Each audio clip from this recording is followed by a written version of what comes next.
Hello bull trackers, welcome to another episode of market चर्चा। दोस्तों, मैंने आपके साथ एक पोस्ट शेयर किया था कि अगले एक महीने तक मुझे अपने ड्रीम प्रोजेक्ट बीटी क्लब 100 में काफ़ी ज़्यादा इन्वॉल्व रहना है। इस वजह से मैं रेगुलर वीडियोस पोस्ट नहीं कर पाऊंगा। कोशिश करूंगा हफ्ते में 1 या 2 वीडियो पोस्ट करूं। आप में से काफ़ी लोगों ने मुझे प्राइवेटली भी मैसेज लिखा और ये कहा कि आप प्लीज़ जो मार्केट के वीडियोस हैं, मार्केट के लेवल से वो शेयर करते रहिए। तो मैं कोशिश करूंगा कि मैं टाइम टू टाइम आपके साथ मार्केट के लेवल्स शेयर करता रहूं ताकि आप उसे यूज़ कर सकें। तो इस वीडियो में हम सिर्फ आज मार्केट की बात करने वाले हैं, मार्केट लेवल्स की बात करने वाले हैं, निफ्टी और बैंक निफ्टी की। तो आइए सबसे पहले मैं आपको पुट कॉल रेशियो का चार्ट दिखाता हूं।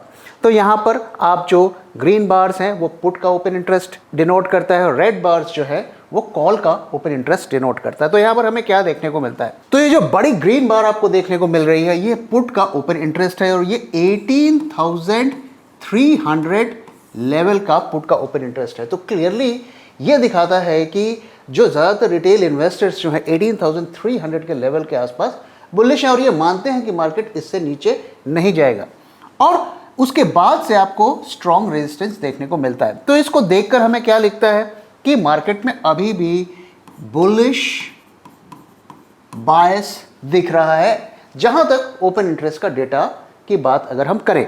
तो आइए अब थोड़ा हम पुट कॉल रेशियो का चार्ट देखते हैं, वहां पर हमें क्या देखने को मिलता है निफ्टी के केस में।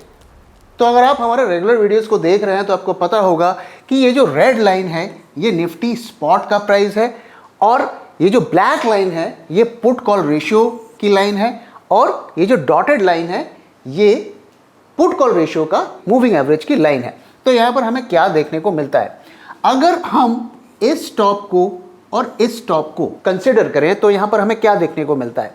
अगर आप देखिए तो स्पॉट जो है ये दो नियरेस्ट टॉप स्पॉट के बना रहा है और वहां पर अगर हम पुट कॉल रेशियो का एवरेज देखें तो यहां पर हमको क्या देखने को मिलता है, तो ये आप पुट कॉल रेशियो उसका कॉरस्पॉन्डिंग है और इस स्टॉप का पुट कॉल रेशियो ये है। तो अगर आप देखिए इन दोनों लाइन को कनेक्ट करते हैं और इन दोनों लाइन को कनेक्ट करते हैं तो यहां पर हमें क्या देखने को मिलता है, जो फॉल ऑफ कोर्स दोनों में हमें गिरावट देखने को मिलती है लेकिन जो पुट कॉल रेशियो में गिरावट है ये कुछ ज़्यादा दिखती है। तो हमें ये बताता है कि ये जो राइज हमें देखने को मिला इसमें बहुत ज़्यादा दम नहीं है। दम क्यों नहीं है, क्योंकि जब भी कोई बड़ी मूव ऑफ मार्केट में आती है तो ऑप्शंस की पोजीशंस, उसकी कॉरस्पॉन्डिंग ऑप्शन की पोजीशंस बननी चाहिए जो कि यहाँ पर नहीं बनती हुई दिख रही है। तो ये जो हमें राइज देखने को मिला है ऐसा लगता है कि वो रिटेल के द्वारा पोजीशंस बनाई गई हैं, क्योंकि अगर प्रोफेशनल ट्रेडर्स, लार्ज इन्वेस्टर्स अगर बनाते तो उसकी हमें ऑप्शंस मार्केट में भी पोजीशंस बनती हुई दिखती, लेकिन जो कि यहाँ पर नहीं दिख रही हैं। तो ओवरऑल यहाँ पर जो हमें पिछले 2-3 दिनों में थोड़ा निफ्टी में राइज देखने को मिला है वो बहुत ज़्यादा उसमें स्ट्रेंथ नहीं दिख रही है अगर हम पुट कॉल रेशियो को माने। तो आइए दोस्तों आप जरा निफ्टी का चार्ट देखते हैं, वहाँ पर हमें क्या देखने को मिलता है।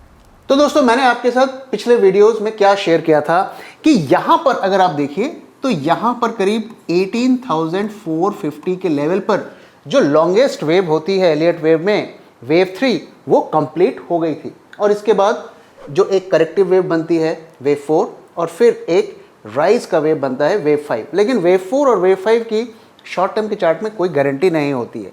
तो ये जो गिरावट के बाद हमें ये राइज देखने को मिल रहा है ये वेव 4 और वेव 5 ही है, ये हम नहीं कह सकते। अगर ये यहां पर फ्रेश हाइज बनाता है तब हम कहेंगे कि वेव 5 हमें मार्केट में दिख रही है और ये वेव 4 है। और अगर ये नहीं बनाकर नीचे आता है तो हम ये मानेंगे कि फ्रेश बियर रन की शुरुआत हो चुकी है। तो अगर आप ये सब सुन के थोड़ा कंफ्यूज हो रहे हैं तो मैं आपकी कंफ्यूजन को और ज़्यादा क्लियर कर देता हूँ। दोस्तों अगर हमें यहाँ पर फ्रेश शॉर्ट्स बनाने हैं तो हमें कहाँ पर बनाने पड़ेंगे। आप ये जो लो देख रहे हैं ये लो जब तक ब्रेक नहीं होता है तब तक हमें निफ्टी को शॉर्ट नहीं करना है, क्योंकि हमें यहाँ से वेव 5 भी देखने को मिल सकता है और वेव 5 हमें मिल रहा है वो कब कंफर्म होगा, जब इस लेवल को क्रॉस किया जाएगा। तो ये जो जोन है करीब 18,320 से लेके 18,380 ये निफ्टी में नो ट्रेड जोन है। दोस्तों अगर आप हमारे पिछले वीडियो को अगर आपने देखा होगा तो हमने आपसे कहा था कि हमें 18,380 के ऊपर लॉन्ग जाना है। अगर आपने उस लेवल को फॉलो किया होगा तो आपको इंट्राडे में 40-50 पॉइंट तो मिल गए होंगे। और अगर आप ध्यान से देखिए तो ये इसी लेवल के आसपास जो है फ्लक्चुएट कर रहा है, नीचे जा रहा है, ऊपर जा रहा है, नीचे जा रहा है, ऊपर जा रहा है। तो ये काफ़ी एक की लेवल है निफ्टी के केस में। तो अगर निफ्टी इस लेवल को जो कि बनता है 18,440, इसको अगर कन्विंसिंगली क्रॉस किया तो हम मानेंगे कि फिफ्थ वेव हमारी आने वाली है और हम 18,900 तक जा सकते हैं। 18,200 से नीचे मार्केट आता है तो हम एक बड़ी गिरावट मार्केट में देख सकते हैं। और वो गिरावट हमें कहां तक ले जा सकता है? 17,887। तो मैं समराइज कर लेता हूं कि निफ्टी में हम क्या ट्रेड ले सकते हैं। तो 18,380 ये जो लेवल है, इसके ऊपर अगर मार्केट क्रॉस करता है, ऊपर जाता है, तो हम लॉन्ग साइड पे रहेंगे, लेकिन इसका टाइट स्टॉप लॉस रखिए और जल्दी से जल्दी पोजीशंस को क्लोज करिए। लंबी पोजीशंस नहीं रखिए, और अगर लंबी पोजीशंस दूरी तक आप रखना चाहते हैं, लंबी एक्सपायरी तक, तो आप हेज करके चलिए। तो इस लेवल के ऊपर हमें बुल साइड पर रहना है। और अगर हमें शॉर्ट करना है तो हमें कहां पे करना है? 18,129 इस लेवल के नीचे अगर निफ्टी जाता है और सस्टेन करता है तो हम पोजिशनल शॉर्ट्स बना सकते हैं। ऑफ कोर्स मैं हमेशा सजेस्ट करता हूं कि आप हेजिंग के साथ ट्रेड करिए। तो आइए अब बैंक निफ्टी के लेवल्स को भी देख लेते हैं, वहां पर हमें क्या देखने को मिलता है। तो दोस्तों, अगर आप हमारे वीडियोस को देख रहे हैं तो हमने आपके साथ क्या शेयर किया था कि बैंक निफ्टी के केस में हमें 43,820 इसके नीचे हमें सेल साइड पर ही रहना है।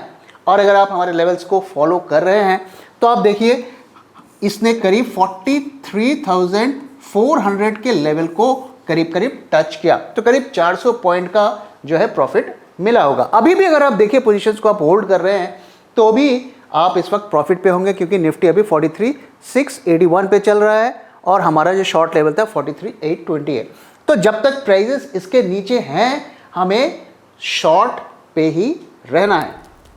ओवरऑल जो मार्केट को देखकर हमें यह लग रहा है कि जब मार्केट ने टॉप बनाया था करीब 18,450 के लेवल के आसपास निफ्टी ने, उस वक्त जो है ऐसा डेटा को देख के लग रहा है, ऑप्शंस डेटा और एफएनओ डेटा को, कि काफ़ी सारी शॉर्ट पोजीशंस बनाई गई हैं। और मैंने आपके साथ इसके एक वीडियो में भी डेटा शेयर किया था कि किस तरीके से ऐसा लग रहा है कि उस लेवल पर शॉर्टिंग की गई थी। हालांकि एफआईआईज अगर आप देखिए तो वो लगातार बाइंग कर रहे हैं, गिरावट के दिन में भी वो बाइंग कर रहे हैं। लेकिन अगर आप चार्ट को देखिए, इतनी बाइंग के बावजूद भी यहाँ पर हमें राइज देखने को नहीं मिल रही है। तो ये किस तरीके की बाइंग हो रही है, कहाँ पे हो रही है, ये अभी अनुमान लगाना बहुत मुश्किल है। क्या अदानी के शेयर्स में बाइंग हो रही है, क्या मिड कैप पे हो रही है, स्मॉल कैप पे हो रही है? लेकिन अगर इतनी बाइंग, और अगर आप देखिए तो म्यूचुअल फंड और एफआईआईज दोनों बाइंग कर रहे हैं, तो अगर इतनी बाइंग लार्ज कैप में होती तो मार्केट और भी ज़्यादा ऊपर इस वक्त हमें जाता हुआ दिखता। तो कम से कम पिछले कुछ दिनों का डेटा अगर हम देखें तो उसमें हमें ऐसा तो नहीं दिख रहा कि बहुत एग्रेसिवली लार्ज कैप और इंडेक्स स्टॉक्स में बाइंग हो रही है। तो थोड़ा हमें इस वक्त कॉशियस रहने की ज़रूरत है। एक तरह से हम अभी जो नो ट्रेड जोन के आसपास घूम रहे हैं, तो अगर बुल साइड पे आप रहते हैं तो थोड़ा कॉशियस रहिए और छोटे छोटे प्रॉफिट्स को बुक करिए। शॉर्ट साइज के लेवल मैंने आपके साथ शेयर कर दिए हैं निफ्टी और बैंक निफ्टी को, उन लेवल्स को आप चाहें तो फॉलो कर सकते हैं।